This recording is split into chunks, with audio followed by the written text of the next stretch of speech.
आपका first question है जीवन की मूलभूत इकाई यानी कि यूनिट क्या है। तो यहाँ पे आपका एकदम सही उत्तर होगा ऑप्शन ए यानी कि कोशिका, जिसे हम बोलते हैं सेल। तो आपका जो जीवन होता है उसकी मूलभूत इकाई हम किसे मानते हैं? कोशिका को। क्यों मानते हैं अब देखते हैं। जैसे कि आपकी कोशिका होती है, इसमें एक प्रक्रिया होती है, एक प्रोसेस होती है जिसका नाम होता है सेल डिवीजन यानी कि कोशिका विभाजन। उसके माध्यम से ये क्या करती है, अपने आप को डिवाइड करती है और इस प्रकार से बहुत सारी कोशिकाओं का ग्रुप बना लेती है। उस कोशिकाओं के ग्रुप को हम क्या बोलते हैं? टिश्यू, जिसे हिंदी में कहा जाता है ऊतक। तो क्या होता है, जब कोशिका अपने आप को डिवाइड करती है तो बहुत सारे ये कोशिकाओं का ग्रुप बना लेती है, उसको कहते हैं हम ऊतक। फिर उसी प्रकार से जो आपके ऊतक होते हैं ये भी बहुत सारे ऊतकों का ग्रुप बना लेते हैं, उसको हम बोलते हैं ऑर्गन यानी कि अंग। जैसे अंग क्या क्या हो सकते हैं? आपका हार्ट होता है, लीवर होता है, किडनी होते हैं, ये सब क्या होते हैं? आपके ऑर्गन। फिर उसी प्रकार से जो आपके ऑर्गन होते हैं ये भी एक ग्रुप बनाते हैं जिसे बोला जाता है ऑर्गन सिस्टम यानी कि अंग तंत्र। जैसे कि आपका पाचन तंत्र होता है, श्वसन तंत्र होता है, ये सभी आपके क्या होते हैं? तंत्र होते हैं। तो ये सभी तंत्र मिलकर फिर किसका निर्माण करते हैं? एक लिविंग बॉडी का यानी कि एक सजीव शरीर का निर्माण करते हैं। तो यहाँ पे हमें पता चलता है कि एक सजीव शरीर का निर्माण किससे होता है? यहाँ पे कोशिका से। जैसे कि आप देख सकते हैं एक कोशिका ने अपने आप को डिवाइड किया और बहुत सारी कोशिकाओं को ग्रुप बनाया जिसको हमने टिश्यू कहा। फिर टिश्यू से आपके अंग बने, अंग से क्या बना? आपके अंग तंत्र बना। फिर आपका एक सजीव शरीर का निर्माण हो गया। तो इस प्रकार से हमें पता चलता है कि जो हमारा जीवन होता है उसकी मूलभूत इकाई क्या होती है यहाँ पे? तो वो होती है आपकी कोशिका। इसके अलावा जो आपकी कोशिका होती है उसे कहा जाता है आपके शरीर की संरचनात्मक एवं कार्यात्मक इकाई। और ये कहा किसने था? तो ये कथन भी आपको याद रखना है। ये कहा था रॉबर्ट हुक ने। और कब कहा था ये भी आपको याद होना चाहिए। तो इन्होंने कहा था सन 1665 में। आपका नेक्स्ट क्वेश्चन है साइटोलॉजी निम्न में से संबंधित है। वेरी इंपॉर्टेंट क्वेश्चन है। यानी कि जो आपकी साइटोलॉजी होती है वो किससे संबंधित है, ये आपसे पूछा गया है। तो यहाँ पे आप देख सकते हैं जो आपकी साइटोलॉजी होती है, साइटो टर्म का अर्थ होता है यहाँ पे सेल यानी कि कोशिका। तो आपका इस प्रकार से ऑप्शन बी एकदम करेक्ट हो जाएगा यानी कि कोशिका का अध्ययन। और जो आपका लॉजी होता है इसका अर्थ होता है यहाँ पे एक प्रकार से स्टडी यानी कि अध्ययन करना। तो कोशिका के बारे में अध्ययन करना क्या कहलाता है? आपका साइटोलॉजी कहलाता है। तो इस प्रकार से आपका ऑप्शन बी एकदम सही होगा। और जो आप ऑप्शन ए में देख रहे हैं यानी कि ऊतक जो आपके टिश्यू होते हैं उनके बारे में स्टडी करना या फिर मैं कह सकता हूं कि उनके बारे में अध्ययन करना आपका क्या कहलाता है? तो वो कहलाता है आपका हिस्टोलॉजी। ये आप याद रखेंगे। इसके अलावा अगर हम बात करें ऑप्शन सी की यानी कि दिल का अध्ययन, तो जो आपका कार्डियोलॉजी होता है उस कार्डियोलॉजी किसके बारे में होता है? आपके दिल के बारे में अध्ययन करना। तो हम कह सकते हैं कि दिल के बारे में अध्ययन करना क्या होता है? आपका कार्डियोलॉजी। इसके अलावा ऑप्शन डी में दे रखा है यहाँ पे आपका कैंसर का अध्ययन। तो जो आपका ओन्कोलॉजी होता है क्या होता है? आपका ओन्कोलॉजी। तो ओन्कोलॉजी होता है आपका कैंसर के बारे में अध्ययन करना। तो यहाँ पे आपका क्वेश्चन था कि साइटोलॉजी निम्न में से संबंधित है। तो यहाँ पे आपका एकदम करेक्ट होगा ऑप्शन बी यानी कोशिका का अध्ययन। आपका नेक्स्ट क्वेश्चन है भारतीय कोशिका विज्ञान के जनक कौन हैं? यानी कि भारत के वो कौन से वैज्ञानिक है जिन्होंने कोशिका पर सबसे ज्यादा काम किया था? तो यहाँ पे आपका एकदम सही उत्तर होगा ऑप्शन सी ए के शर्मा। ए के शर्मा को भारतीय कोशिका विज्ञान के जनक माना जाता है, ये आपको याद रखना है। अगर हम चर्चा करें अदर ऑप्शन की, जैसे कि फर्स्ट ऑप्शन है आपका अरस्तु। तो अरस्तु कौन है? तो ये जीव विज्ञान के जनक है, ये आपको याद रखना है। इसके अलावा अगर हम बात करें ऑप्शन बी की रॉबर्ट हुक की, तो जो रॉबर्ट हुक है ये आपकी कोशिका के खोज करता है। यानी कि जो कोशिका थी आपकी सर्वप्रथम कोशिका की खोज किसके द्वारा की गई थी? तो वो की गई थी रॉबर्ट हुक के द्वारा। और कब की गई थी? सन 1665 में। इसके अलावा जैसे कि आपको ऑप्शन डी दे रखा है स्वानसन। तो स्वानसन कौन थे? तो ये थे आपकी आधुनिक कोशिका विज्ञान के जनक। किस विज्ञान के जनक? ये आपके आधुनिक जो कोशिका विज्ञान है उसके जनक थे स्वानसन। जबकि जो भारतीय कोशिका विज्ञान है उसके जनक कौन है? आपके यहाँ पे ए के शर्मा। इसके अलावा जो आपके स्वानसन हैं जो आधुनिक विज्ञान के जनक है, इनके द्वारा एक बुक भी लिखी गई थी, वो आपको याद रखनी है। उस बुक का नाम था द सेल। तो द सेल बुक किसके द्वारा लिखी गई थी? स्वानसन के द्वारा। और ये थे कौन? आधुनिक कोशिका विज्ञान के जनक।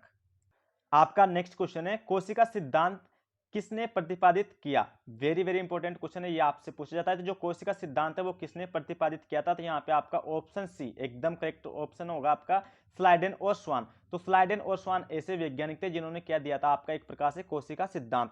और कब दिया था इन्होंने? तो इन्होंने दिया था सन 1838-39 में।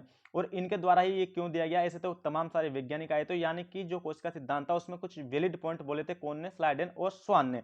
इन्होंने क्या कहा था? इन्होंने कहा था, एक स्टेटमेंट बोला था इन्होंने, एक कथन कहा था कि जितने भी सजीव होते हैं यानी कि सभी सजीवों का जो शरीर होता है वो कोशिका और कोशिका के उत्पाद से मिलकर बना होता है। ये स्टेटमेंट आपको याद रखना है। ये किसने कहा था हमसे? स्लाइडेन और स्वान ने। इन्होंने एक कथन कहा था कि जो सजीव होते हैं उनका शरीर कोशिका और कोशिका के उत्पाद से मिलकर बना होता है। और इसके अलावा अगर हम बात करें आपके अदर ऑप्शन की, जैसे कि रॉबर्ट हुक की, तो मैंने बता चुका हूं कि जो सबसे पहले आपकी मृत कोशिका थी, जो डेड सेल थी, उसकी खोज किसके द्वारा की गई थी? तो वो की गई थी रॉबर्ट हुक के द्वारा। और कब की गई थी? सन 1665 में। इसके अलावा आपसे पूछा जाता है कि जो मृत कोशिका की खोज हुई थी वो किसके अंदर हुई थी? तो वो भी आप याद रखेंगे, उसका नाम था कोरक टिश्यू, यानी कि कोरक उत्तक। ये एक प्रकार की लकड़ी की छाल होती है, उसमें सबसे पहले मृत कोशिका की खोज की गई थी। इसके अलावा आपसे एक बुक पूछी जाती है कि जो रॉबर्ट हुक थे, इनके द्वारा कौन सी बुक लिखी गई थी? तो जो माइक्रोग्राफिया बुक है, माइक्रोग्राफिया, ये बुक किसके द्वारा लिखी गई थी? ये भी आपको नोट करना है। तो माइक्रोग्राफिया बुक किसके द्वारा लिखी गई थी? रॉबर्ट हुक के द्वारा। इसके अलावा अगर हम बात करें आपके ऑप्शन बी की, जैसे कि हर्टविग की, तो हर्टविग कौन थे? जो आपका साइटोलॉजी होता है, यानी कि कोशिका विज्ञान होता है, वो जो शब्द दिया था, वो शब्द किसके द्वारा दिया गया था? तो वो दिया गया था हर्टविग के द्वारा। तो यहाँ पे आपका क्वेश्चन था कि कोशिका सिद्धांत किसने प्रतिपादित किया था? तो वो किया था स्लाइडेन और स्वान ने। आपका नेक्स्ट क्वेश्चन है, कोशिका का जीवित अंश प्रोटोप्लाज्म कहलाता है, यह किससे बना होता है? वेरी वेरी इंपॉर्टेंट क्वेश्चन है, ये आपकी एनटीपीसी का क्वेश्चन है। तो जो कोशिका का जीवित अंश होता है, पहली बात ये होती है कि जो आपका कोशिका का जीवित अंश है उसे आप क्या कहते हो? प्रोटोप्लाज्म कहते हो। और ये किससे बना होता है? तो यहाँ पे आपका एकदम सही उत्तर होगा ऑप्शन डी, यानी कि कोशिका द्रव, केंद्रक द्रव, अन्य कोशिकांग। अब ये क्या होते हैं? कोशिका द्रव क्या होता है? तो जैसे कि आप यहाँ पे कोशिका देख पा रहे हो, इस कोशिका के अंदर जितना भी लिक्विड भरा होता है, जितना भी तरल आपका भरा होता है, उस तरल को क्या नाम दिया जाता है? यहाँ पे कोशिका द्रव, या फिर हम कह सकते हैं साइटोप्लाज्म। इसके अलावा जैसे कि आपका नेक्स्ट है केंद्रक द्रव। तो जैसे कि आप इस सेंटर में देख रहे हैं, ये क्या है? आपका केंद्रक है। तो इस केंद्रक के अंदर जितना भी द्रव भरा होता है उसे कहा जाता है एक प्रकार से केंद्रक द्रव, यानी कि न्यूक्लियोप्लाज्म। इसके अलावा जो आपकी ये कोशिका है, इस कोशिका के अंदर आप सभी देख पा रहे हैं कि जैसे कि ये माइटोकॉन्ड्रिया है, यहाँ पे एंडोप्लाज्मिक रेटिकुलम है, माइटोकॉन्ड्रिया है, इसके अलावा गोल्जी बॉडी है, लाइसोसोम है। तो इसके अंदर ना कई सारे अंग पाए जाते हैं, उन्हें कहा जाता है कोशिकांग। तो कोशिका के अंगों को ही कोशिकांग कहा जाता है। इसलिए मैं यहाँ पे कह सकता हूँ कि कोशिका द्रव प्लस केंद्रक द्रव प्लस अन्य कोशिकांग को हम क्या बोलेंगे? यहाँ पे प्रोटोप्लाज्म। तो यहाँ पे आपका क्वेश्चन था कि कोशिका का जीवित अंश प्रोटोप्लाज्म कहलाता है, ये किससे बना होता है? तो ये बना होता है कोशिका द्रव से, केंद्रक द्रव से, अन्य कोशिकांग से। वेरी इंपॉर्टेंट है, ये आप सभी को याद रखना है। आपका नेक्स्ट क्वेश्चन है, 80% से अधिक कोशिका में पाए जाने वाला पदार्थ है, यानी कि 80% से ऊपर कोशिका के अंदर कौन सा पदार्थ पाया जाता है? ये आपका पूछा हुआ क्वेश्चन है। तो यहाँ पे आपका एकदम करेक्ट होगा ऑप्शन डी, यानी कि जल। जो वाटर होता है इस सेल के अंदर सबसे अधिक मात्रा में ये पाया जाता है। लगभग कितना पाया जाता है? आपका 80% से भी अधिक। यहाँ पे आपका नेक्स्ट क्वेश्चन है, संसार की सबसे छोटी कोशिका किसकी होती है? बात हो रही है यहाँ पे संसार की, यानी कि पूरी यूनिवर्स में सबसे जो छोटी सेल होती है वो किसकी होती है? तो यहाँ पे आपका एकदम करेक्ट होगा ऑप्शन ए, यानी कि माइकोप्लाज्मा। अब ये माइकोप्लाज्मा क्या होता है? तो माइकोप्लाज्मा ये होता है एक प्रकार का जीवाणु, यानी कि एक प्रकार का बैक्टीरिया होता है, जिसकी जो आपकी कोशिका होती है वो क्या होती है? संसार में सबसे छोटी होती है। और कितनी होती है? तो लगभग होती है 0.1 से लेकर 0.5 माइक्रोमीटर, यानी कि हम एक प्रकार से कह सकते हैं कि 1 माइक्रोमीटर से भी कम कौन होती है? आपकी माइक्रोप्लाज्मा की सेल होती है। इसीलिए इसको संसार की सबसे छोटी कोशिका माना जाता है। इसके अलावा जो आपका माइक्रोप्लाज्मा होता है, इसके अन्य नाम आपको पता होना चाहिए, क्योंकि एग्जाम में पूछे जाते हैं। तो इसके अन्य नाम होता है, एक होता है आपका पीपीएलओ, यानी कि पॉलीफ्लोरो ऑर्गेनिज्म। एक होता है आपका MLO, यानी कि मोलिक्यूल लाइक ऑर्गेनिज्म, ये होते हैं। इसके अलावा इसका एक अदर नाम और होते हैं, जैसे कि इसको कहा जाता है जंतु जगत का जोकर। इसके अलावा इसको कहा जाता है पादप जगत का जोकर। अब जोकर का अर्थ होता है कि जो अपने रूप को, यानी कि आकार को बदलता रहे, वही एक प्रकार का जोकर होता है। तो उसी प्रकार से माइकोप्लाज्मा भी अपने रूप को बदलता रहता है, इसलिए इसको जंतु जगत का जोकर और पादप जगत का जोकर भी कहा जाता है। इसके अलावा आपको इसको क्या नाम से याद रखेंगे? पीपीएलओ। और इसके अलावा इसको कहा जाता है MLO। तो जो आपका संसार की सबसे छोटी कोशिका होती है वो किसकी होती है? माइकोप्लाज्मा की। अगर हम बात करें ऑप्शन बी की, यानी कि न्यूरॉन की, तो ये हमारे शरीर की, यानी कि मानव शरीर की सबसे लंबी कोशिका होती है न्यूरॉन। इसके अलावा अगर हम बात करें ऑप्शन सी की, लाल रक्त कोशिका की, जिसे बोला जाता है RBC, तो ये मानव रुधिर की सबसे छोटी क्या होती है? कोशिका होती है। इसके अलावा अगर हम बात करें ऑप्शन डी की, यानी कि शुक्राणु, जिसको कहा जाता है स्पर्म, तो ये जो मानव की प्रजनन कोशिका होती है, तो मानव की प्रजनन कोशिका आपसे डायरेक्ट एग्जाम में पूछ जाती है, सबसे छोटी कौन सी होती है? तो मानव की सबसे छोटी प्रजनन कोशिका होती है शुक्राणु यानी कि स्पर्म, जबकि सबसे बड़ी होती है ओवा यानी कि अंडाणु। जो मानव की प्रजनन कोशिका होती है सबसे बड़ी होती है ओवा और सबसे छोटी कौन सी होती है? आपकी शुक्राणु यानी कि स्पर्म। तो आपका क्वेश्चन था कि संसार की सबसे छोटी कोशिका किसकी होती है? तो यहाँ पे आपका एकदम करेक्ट होगा ऑप्शन ए, माइकोप्लाज्मा। आपका नेक्स्ट क्वेश्चन है, कोशिका सिद्धांत का अपवाद किसे माना जाता है?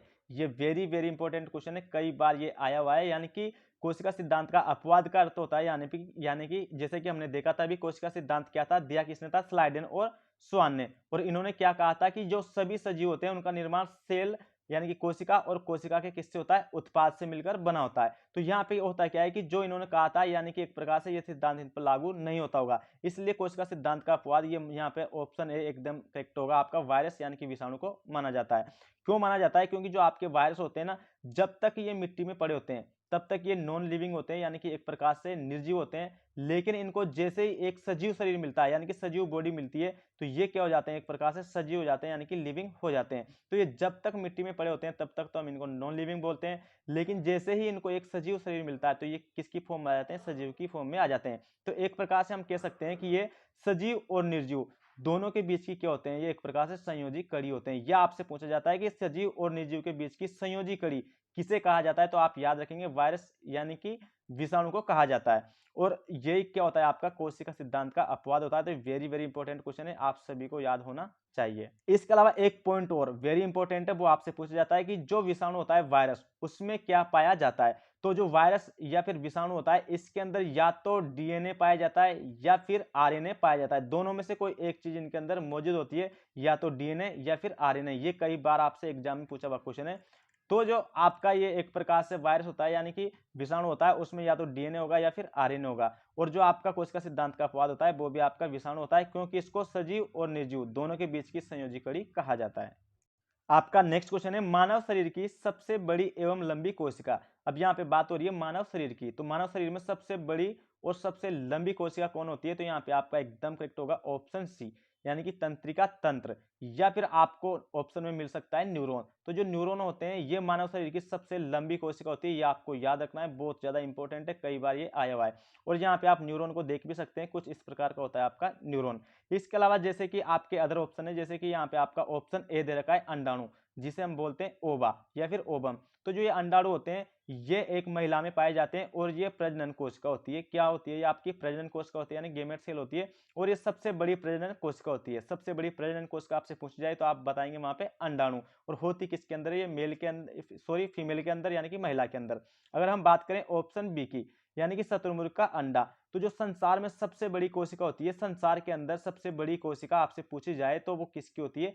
शतुरमुर्ग का अंडा होता है, या फिर हम कह सकते हैं कि शतुरमुर्ग का अंडा। और इसकी साइज आपसे पूछी जाती है कि जो शतुरमुर्ग का अंडा होता है इसका आकार कितना होता है? तो इसका आकार होता है लगभग 130 से लेकर 170 माइक्रोमीटर तक। क्या होता है आपका? 130 से लेकर 170 माइक्रोमीटर तक आकार होता है किसका? शतुरमुर्ग का अंडा का। और ये होती क्या है? तो ये संसार की सबसे बड़ी कोशिका होती है, जबकि संसार की सबसे छोटी कोशिका किसकी होती है? माइकोप्लाज्मा की। अगर हम बात करें ऑप्शन डी की, यानी कि श्वेत रक्त कोशिका, तो ये क्या होती है? आपके यानी कि मानव शरीर में पाई जाने वाली सबसे बड़ी रक्त कोशिका होती है श्वेत रक्त कोशिका, जिसको हम बोलते हैं WBC। तो WBC मानव के खून में पाई जाने वाली सबसे बड़ी कोशिका होती है। तंत्रिका तंत्र मानव के शरीर की सबसे बड़ी और लंबी कोशिका होती है, जबकि हम ऑप्शन ए की बात करें अंडाणु की, तो ये प्रजनन कोशिका होती है सबसे बड़ी। और जो शतुरमुर्ग का अंडा होता है यानी कि ये संसार का क्या होता है? सबसे बड़ा सेल होता है यानी कि कोशिका होती है। और साइज कितनी होती है इसकी शतुरमुर्ग के अंडे की? 130 से लेकर 170 माइक्रोमीटर। आपका नेक्स्ट क्वेश्चन है, निम्न में से कौन एक कोशिकीय जीव है? एक कोशिकीय जीव है, वेरी वेरी इंपॉर्टेंट क्वेश्चन है, ये कई सारे एग्जाम में आपसे पूछे जाते हैं कि इनमें से कौन सा एक कोशिकीय जीव है, कौन सा नहीं है। तो यहाँ पे जो आपका अमीबा होता है वो भी एक कोशिकीय जीव होता है, ये भी आपको याद रखना है। अगर हम बात करें ऑप्शन बी की, यानी कि युग्लिना, तो जो आपका युग्लिना होता है ये भी एक कोशिकीय जीव होता है, ये भी आपको याद रखना है। इसके अलावा अगर हम बात करें ऑप्शन सी की, यानी कि पैरामोशियम की, तो ये भी एक कोशिकीय जीव होता है। इसके अलावा जो नील हरित शैवाल होता है, कौन सा शैवाल? नील हरित शैवाल, जिसको हम क्या बोलते हैं, साइनोबैक्टीरिया इसे कहा जाता है। ये भी आप याद रखना है, इसे क्या कहा जाता है, साइनोबैक्टीरिया। ये एक ऐसा जीव है जो कि धरती पर एक प्रकार से सबसे पहले आया था। कौन, साइनोबैक्टीरिया। तो जो नीलहरित शैवाल होता है ये भी एक कोशिकीय जीव का ही उदाहरण माना जाता है। तो यहाँ पे नीलहरित शैवाल, अमीबा, यूग्लिना, पेरामोसियम, ये सभी क्या होते हैं, आपके एक कोशिकीय जीव के उदाहरण होते हैं और एग्जाम में ये सबसे ज्यादा पूछे जाते हैं। तो ये सभी आपको याद रखने हैं। आपका नेक्स्ट क्वेश्चन है, कोशिका भित्ति यानी कि सेल वॉल किससे बनी होती है। अब यहाँ पे एक बात देखने की कि जो कोशिका भित्ति है, ना तो उन्होंने आपसे प्लांट की पूछी है, या ना तो पादप की पूछी है, ना ही शैवाल की पूछी है, ना ही आपसे बैक्टीरिया यानी कि जीवाणु की पूछी है, ना ही आपसे कवक की पूछी है। तो आपको याद रखना है कि हमेशा जो कोशिका भित्ति होती है वो किसकी बनी होती है, तो वो बनी होती है ऑप्शन सी आपका एकदम सही उत्तर होगा, सेल्यूलोज की। और सेल्यूलोज होता क्या है, तो ये एक प्रकार का क्या होता है, कार्बोहाइड्रेट होता है। ये सभी को याद रखना है क्योंकि एक क्वेश्चन बनता है कि धरती पर सर्वाधिक कार्बोहाइड्रेट कौन सी पाई जाती है, तो वो आपको याद रखनी है कि वो पाई जाती है सेल्यूलोज। और ये सेल्यूलोज जो होता है ये पादप का सबसे कठोर भाग होता है। क्या होता है, ये पादप का सबसे कठोर भाग होता है। ये भी आपको याद रखना है। क्यों कठोर भाग होता है ये, क्योंकि इसके पास पानी की मात्रा 0% होती है।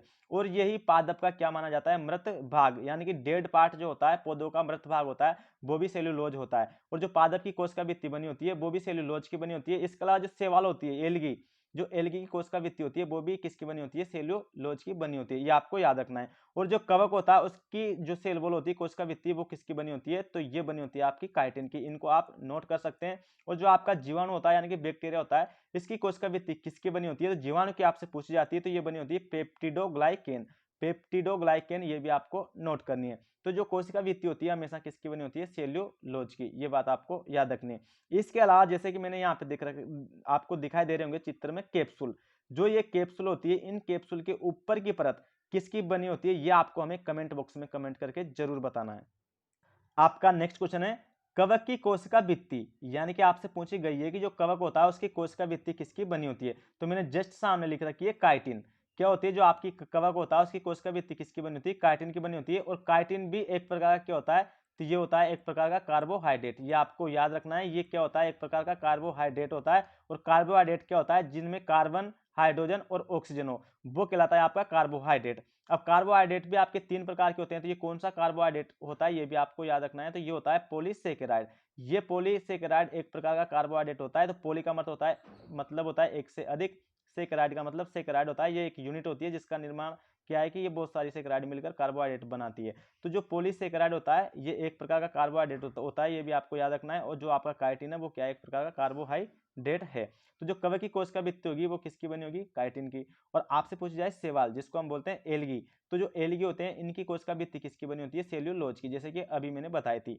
और जो आपके जीवाणु होते हैं जिनको बोला जाता है बैक्टीरिया, उनकी कोशिका भित्ति सबसे ज्यादा पूछी जाती है। तो आप याद रखेंगे पेप्टिडोग्लाइकेन। यहाँ पे पेप्टिडो का अर्थ होता है एक प्रकार से प्रोटीन। क्या होता है, प्रोटीन। और जो आपका ग्लाइकेन होता है इसका अर्थ होता है यहाँ पे आपका कार्बोहाइड्रेट। तो मैं आपसे ये भी बोल सकता हूँ कि जो जीवाणु होते हैं उसकी कोशिका भित्ति प्रोटीन प्लस किसकी बनी होती है, कार्बोहाइड्रेट की। अब जो आपकी प्रोटीन होती है उसकी सबसे छोटी इकाई क्या होती है, यानी कि किससे मिलकर प्रोटीन बनता है, तो ये बनता है आपका अमीनो अम्ल से। किससे बनता है, ये आपका अमीनो अम्ल से। तो मैं आपसे ये भी कह सकता हूं कि अमीनो अम्ल प्लस कार्बोहाइड्रेट से बनी होती है आपकी कौन, जीवाणु की कोशिका भित्ति। या फिर मैं कह सकता हूं पेप्टिडोग्लाइकेन, या फिर मैं कह सकता हूं प्रोटीन प्लस कार्बोहाइड्रेट।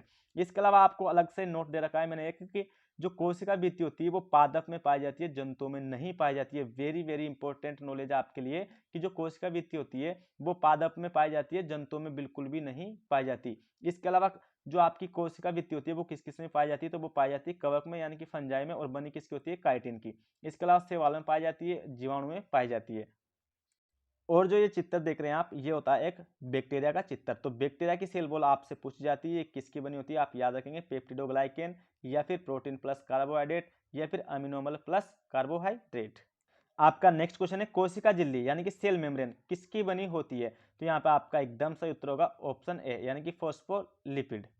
और कुछ इसके अदर पॉइंट है, जैसे कि जो आपकी कोशिका झिल्ली होती है ये क्या होती है, आपकी दोहरी झिल्ली होती है। क्या होती है, आपकी दोहरी झिल्ली होती है, जैसे कि मैंने चित्र में यहाँ पे बनाई है। तो ये इस प्रकार से दोहरी झिल्ली होती है और इसके ऊपर इस प्रकार से लगे होते हैं लिपिड। और ये ऐसे जो जुड़ी हुई है, ये किससे जुड़ी होती है, आपकी फॉस्फोस से, यानी कि फास्फोस से ये जुड़ी होती है। और ये होती है कि लिपिड। इसमें दो चीज आपसे पूछी जाती है कि जो आपकी कोशिका झिल्ली होती है, इसका जो हेड पार्ट होता है यानी कि सिर वाला भाग, वो आपका पानी में घुलनशील होता है। ये आपको याद रखनी है। जो इसका हेड पार्ट होता है, सिर वाला भाग, वो क्या होता है, पानी में घुलनशील होता है। जबकि जो इसका टेल पार्ट होता है, यानी कि पूंछ वाला भाग, जो नीचे वाला भाग होता है, वो पानी में क्या होता है, आपका अघुलनशील होता है, यानी कि पानी में नहीं घुलता। जबकि आपका सिर वाला भाग होता है, वो पानी में घुल जाता है।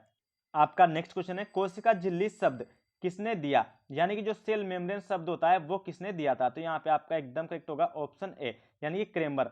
क्रेमर ने कहा था कोशिका झिल्ली, यानी कि एक प्रकार से हमें शब्द दिया था। इसके अलावा जो कोशिका झिल्ली थी उसकी खोज किसने की थी, तो गार्टर और ग्रांडर, जो बी और सी में है, इन्होंने की थी कोशिका झिल्ली की खोज। ये आपको याद रखने की, जो सेल मेम्ब्रेन थी उसकी खोज किसने की थी, तो ये की थी गोटर और ग्रांडर ने। और कब की थी, सन 1925 में। और किसके अंदर की थी, तो इन्होंने की थी ये आरबीसी के अंदर। इसके अलावा अगर हम बात करें ऑप्शन डी की, यानी कि रॉबर्ट हुक की, तो रॉबर्ट हुक ने सबसे पहले सेल की यानी कोशिका की खोज की थी। और की थी कब, सन 1665 में। और किसके अंदर की थी, तो ये भी आपको याद रखना है, कोरक टिश्यू के अंदर, यानी कोरक उत्तक के अंदर। और किस प्रकार की कोशिका की खोज की थी इन्होंने, तो इन्होंने की थी मृत कोशिका की खोज। किस कोशिका की खोज की थी इन्होंने, मृत कोशिका की। इसके अलावा इन्होंने एक बुक लिखी थी जिसका नाम था माइक्रोग्राफिया। क्या नाम था उसका, माइक्रोग्राफिया। तो रॉबर्ट हुक ने सेल की खोज की थी 1665 में। और किसके अंदर की थी, कोरक टिश्यू के अंदर। और कौन सी कोशिका थी, वो मृत कोशिका थी। और इन्होंने कौन सी बुक लिखी थी, माइक्रोग्राफिया। तो कोशिका झिल्ली शब्द किसने दिया था, ये आपको याद रखना है, क्रेमर ने। आपका नेक्स्ट क्वेश्चन है, प्लाज्मा मेम्ब्रेन की मोटाई कितनी होती है। प्लाज्मा मेम्ब्रेन को ही बोला जाता है सेल मेम्ब्रेन, यानी कि कोशिका झिल्ली। तो जो कोशिका झिल्ली होती है उसकी मोटाई कितनी होती है, तो यहाँ पे आपका एकदम करेक्ट ऑप्शन होगा आपका ऑप्शन डी, यानी कि सभी। जो आपकी सेल मेम्ब्रेन होती है या फिर प्लाज्मा मेम्ब्रेन होती है, या तो इसे 75 एंगस्ट्रॉम बोल सकते हैं, या फिर 7.5 नैनोमीटर बोल सकते हैं, या फिर हम 0.0075 माइक्रोमीटर भी बोल सकते हैं। इस प्रकार से आपका ऑप्शन डी एकदम सही होगा। आपका नेक्स्ट क्वेश्चन है, केंद्रक यानी कि न्यूक्लियस के खोजकर्ता कौन है। तो यहाँ पे आपका एकदम करेक्ट होगा option C, Robert Brown. Robert Brown ने सन 1831 में जो आपका केंद्रक होता है यानी कि न्यूक्लियस होता है उसकी खोज की थी। इसके अलावा आपके नेक्स्ट पॉइंट है जो इंपॉर्टेंट करके आप नोट करेंगे कि जो केंद्रक होता है ये कोशिका का सबसे बड़ा भाग होता है। क्या होता है, ये कोशिका का सबसे बड़ा भाग होता है। इसके बाद जो दूसरे नंबर पर सबसे बड़ा भाग होता है कोशिका का वो होता है माइटोकॉन्ड्रिया। कौन सा होता है, माइटोकॉन्ड्रिया। और जो सबसे छोटा भाग होता है कोशिका का, वो कौन होता है, राइबोसोम। तो ये तीनों ही क्वेश्चन आपको नोट करने हैं कि कोशिका का सबसे छोटा कोशिकांग कौन होता है, राइबोसोम। और सबसे बड़ा कोशिकांग कौन होता है, तो वो होता है आपका केंद्रक। और दूसरे नंबर पर सबसे बड़ा कौन होता है, माइटोकॉन्ड्रिया। और केंद्र की खोज किसने की थी, रॉबर्ट ब्राउन ने। और जो आपका केंद्रक होता है इसको क्या बोला जाता है, तो इसको कहा जाता है कोशिका का दिमाग, यानी कि जो सेल का ब्रेन कहते हैं हम, कोशिका का दिमाग बोलते हैं, वो किसको बोलते हैं, केंद्रक को। और केंद्रक को ही कोशिका का क्या बोला जाता है, मैनेजर। ये भी आपको याद रखना है। आपका नेक्स्ट क्वेश्चन है, कोशिका का सबसे बड़ा कोशिकांग कौन है। जैसे मैंने जस्ट आपको बताया था, यहाँ पे आपका एकदम करेक्ट होगा ऑप्शन बी, यानी कि न्यूक्लियस, जिसको हम बोलते हैं केंद्रक। तो केंद्रक कोशिका का सबसे बड़ा कोशिकांग होता है। जैसे कि आप देख सकते हैं ये होता है केंद्रक। तो जब भी आप कोशिका को देखोगे इलेक्ट्रॉन माइक्रोस्कोप से, तो उसमें जो सबसे बड़ा अंग दिखाई देता है वो दिखाई देता है केंद्रक। तो जो आपका केंद्रक होता है, और मैंने क्या बताया था, इसको कोशिका का दिमाग और मैनेजर भी कहा जाता है। इसके अलावा जो दूसरे नंबर पर सबसे बड़ा कोशिकांग होता है कोशिका का, वो कौन होता है, माइटोकॉन्ड्रिया। और जो सबसे छोटा कोशिकांग होता है कोशिका का, वो होता है आपका राइबोसोम। तो ये सबसे छोटा होता है और केंद्रक सबसे बड़ा होता है। आपका नेक्स्ट क्वेश्चन है, कोशिका का दिमाग और मैनेजर किसे कहा जाता है। जैसे कि मैंने बताया था अभी, कोशिका का ब्रेन और मैनेजर किसे कहा जाता है। ये वेरी वेरी इंपॉर्टेंट क्वेश्चन है, ये आपको याद रखना है। तो यहाँ पे आपका एकदम करेक्ट होगा ऑप्शन डी, यानी कि न्यूक्लियस, जिसे हम हिंदी में बोलते हैं केंद्रक। तो केंद्रक को कोशिका का दिमाग और मैनेजर कहा जाता है, क्योंकि जो पूरा कंट्रोल करती है कोशिका पर, वो कौन करता है, आपका केंद्रक करता है। और उसी को केंद्रक भी, उसी को मैनेज भी केंद्रक ही करता है, कंट्रोल भी केंद्रक ही करता है। इसलिए केंद्रक को कोशिका का दिमाग कहा जाता है। और इसकी खोज किसने की थी, आपको याद रखना है। तो खोज की थी केंद्रक की रॉबर्ट ब्राउन ने। और किस प्लांट के अंदर की थी इन्होंने, तो प्लांट का नाम था ऑर्चिड। जो ऑर्चिड नाम का प्लांट है उसमें सबसे पहले केंद्रक की खोज हुई थी। आपका नेक्स्ट क्वेश्चन है, केंद्रक यानी कि न्यूक्लियस अनुपस्थित होता है। यहाँ पे कहने का अर्थ है कि जो केंद्रक है आपका किस में नहीं पाया जाता। तो यहाँ पे आपका एकदम करेक्ट होगा ऑप्शन ए, आरबीसी, जिसे बोला जाता है रेड ब्लड सेल। तो जो आपकी रेड ब्लड सेल होती है यानी कि हमारे खून में पाई जाती है, एक ऐसी कोशिकाएं होती है जो लाल कलर की होती हैं, इसलिए इनको रेड ब्लड सेल बोला जाता है। तो इनमें केंद्रक नहीं पाया जाता। इसके अलावा एक इंपॉर्टेंट आपको याद रखना है, जो हमारी सीव सेल्स होती हैं यानी कि चालनी कोशिकाएं, तो उन सीव सेल के अंदर भी क्या नहीं पाया जाता आपका, तो उनके अंदर भी केंद्रक नहीं पाया जाता है। दोनों पॉइंट आपको याद रखने हैं, एक तो सीव सेल और एक आपकी आरबीसी, दोनों में केंद्रक की अनुपस्थिति होती है। आपका नेक्स्ट क्वेश्चन है, न्यूक्लियस के बारे में अध्ययन करना क्या कहलाता है। तो न्यूक्लियस यहाँ पे किसको बोला जाता है, केंद्रक को। तो यहाँ पे आपसे पूछा जा रहा है कि केंद्रक के बारे में अध्ययन करना क्या कहलाता है। तो यहाँ पे आपका एकदम करेक्ट होगा कैरियोलॉजी, क्योंकि यहाँ पे देख सकते हैं आप, जो कैरियो टर्म होता है इसका मतलब होता है यहाँ पे केंद्रक, और लॉजी का अर्थ होता है यहाँ पे एक प्रकार से अध्ययन करना। तो केंद्रक के बारे में अध्ययन करना क्या कहलाता होगा, आपका कैरियोलॉजी। तो यहाँ पे आपका ऑप्शन बी एकदम सही हो जाएगा। न्यूक्लियस के बारे में अध्ययन करना क्या कहलाएगा, आपका कैरियोलॉजी। अगर हम बात करें ऑप्शन ए की यानी कि ऑन्कोलॉजी, तो जो कैंसर होता है कैंसर के बारे में अध्ययन करना कहलाता है ऑन्कोलॉजी। अगर हम बात करें ऑप्शन सी की यानी कि टेक्नोलॉजी, तो हेयर होते हैं जो बालों के बारे में अध्ययन करना ही आपका क्या कहलाता है, एक प्रकार से टेक्नोलॉजी कहलाता है। अगर हम बात करें ऑप्शन डी की यानी कि डर्मेटोलॉजी, तो जो आपकी स्किन होती है यानी कि त्वचा, तो त्वचा के बारे में अध्ययन करना क्या कहलाएगा आपका, वो कहलाएगा आपका डर्मेटोलॉजी। तो सभी इंपॉर्टेंट पॉइंट है, ये सभी आपको नोट करने। आपका नेक्स्ट क्वेश्चन है, न्यूक्लियर मेम्ब्रेन किसकी बनी होती है। न्यूक्लियर का मतलब होता है यहाँ पे एक प्रकार से केंद्रक, तो मेम्ब्रेन का मतलब होता है झिल्ली। तो केंद्रक झिल्ली एक प्रकार से किसकी बनी होती है, तो यहाँ पे आपका एकदम करेक्ट होगा ऑप्शन बी, लिपोप्रोटीन। जिस प्रकार से आप ये केंद्रक देख पा रहे हैं, इसके ऊपर ये झिल्ली जो पाई जाती है, ये झिल्ली किसकी बनी होती है, तो ये बनी होती है लिपोप्रोटीन की। इसके अलावा आपको एक नोट दिया गया है कि जो न्यूक्लियोप्लाज्म होता है, न्यूक्लियोप्लाज्म का अर्थ होता है केंद्रक द्रव, यानी कि ऐसा द्रव जो केंद्रक के अंदर उपस्थित हो। जैसे कि ये केंद्रक आप देख पा रहे हो, इस केंद्रक के अंदर जो ये लिक्विड भरा हुआ है, इसे हम कहते हैं केंद्रक द्रव। तो ये केंद्रक द्रव क्या होता है, आपका कलरलेस होता है, यानी कि एक प्रकार से रंगहीन होता है। ये वेरी वेरी इंपॉर्टेंट क्वेश्चन है, आपसे पूछा जाता है। तो जो केंद्रक द्रव होता है उसका रंग आपसे पूछा जाए तो आप क्या बताएंगे, वो रंगहीन होता है, यानी कि कलरलेस होता है, उसके अंदर कोई रंग नहीं होता। आपका नेक्स्ट क्वेश्चन है, केंद्रक के किस भाग में कोशिका विभाजन सबसे पहले होता है। वेरी वेरी इंपॉर्टेंट क्वेश्चन है, यानी कि सेल डिवीजन सबसे पहले कोशिका के किस कोशिकांग के अंदर होता है, ये आपको याद रखना है। तो सेल डिवीजन होता है आपका एक प्रकार से, यहाँ पे करेक्ट होगा आपका ऑप्शन बी, न्यूक्लियोलस। इसको न्यूक्लियोलस ही कहा जाता है, या फिर आप कह सकते हैं केंद्रिका। जैसे कि यहाँ पे आप देख पा रहे हैं, ये केंद्रक का चित्र है, इस केंद्रक के जो जस्ट बीचों बीच में है, इसे बोला जाता है यहाँ पे न्यूक्लियोलस। तो जो ये न्यूक्लियोलस होती है, इसके अंदर सबसे पहले जो कोशिका विभाजन होता है उसकी शुरुआत होती है, और ये आपसे एग्जाम में पूछा जाता है। तो केंद्र के किस भाग में कोशिका विभाजन होता है, आपको याद रखना है न्यूक्लियोलस में, जिसे हम कहते हैं केंद्रिका। आपका नेक्स्ट क्वेश्चन है, न्यूक्लियस के किस भाग में राइबोसोम पाया जाता है। वेरी वेरी इंपॉर्टेंट क्वेश्चन है, सीजीएल में पूछा गया क्वेश्चन है आपसे ये। तो यहाँ पे आपका एकदम करेक्ट होगा ऑप्शन बी, न्यूक्लियोप्लाज्म, यानी कि केंद्रक द्रव। जो केंद्रक द्रव होता है उसके अंदर पाया जाता है कौन, आपका राइबोसोम। एक तो ये आपको याद रखना है कि राइबोसोम पाया जाता है। इसके अलावा केंद्रक द्रव में क्या पाया जाता है आपका, तो केंद्रक द्रव में पाया जाता है क्रोमेटिन। ये वेरी वेरी इंपॉर्टेंट है, ये भी आपको याद रखना है, क्रोमेटिन पाया जाता है। तीसरे नंबर पर पाया जाता है आपका कौन, राइबोसोम। तो जो राइबोसोम, सॉरी राइबोसोम में बता चुका हूं। तो एक तो पाया जाएगा आपका राइबोसोम, दूसरा पाया जाएगा क्रोमेटिन, और चौथा पाया जाता है आपका एंजाइम। जो एंजाइम होते हैं ये भी किस में मौजूद होते हैं, तो ये आपको याद रखना है केंद्रक द्रव में, जिसे बोला जाता है एक प्रकार से न्यूक्लियस के किस भाग में, सॉरी केंद्रक द्रव में। केंद्रक द्रव में कौन कौन होता है, आपका राइबोसोम होता है, एंजाइम होते हैं, क्रोमेटिन होते हैं। तो ये सभी आपको नोट करने हैं। इनका अलावा जो आरएनए होता है, आरएनए भी जो आपका न्यूक्लियोप्लाज्म होता है यानी कि केंद्रक द्रव होता है उसमें उपस्थित होता है। तो आरएनए, राइबोसोम, एंजाइम, क्रोमेटिन, ये सब किस में पाए जाते हैं, केंद्रक द्रव में, जो केंद्रक के अंदर भरा होता है।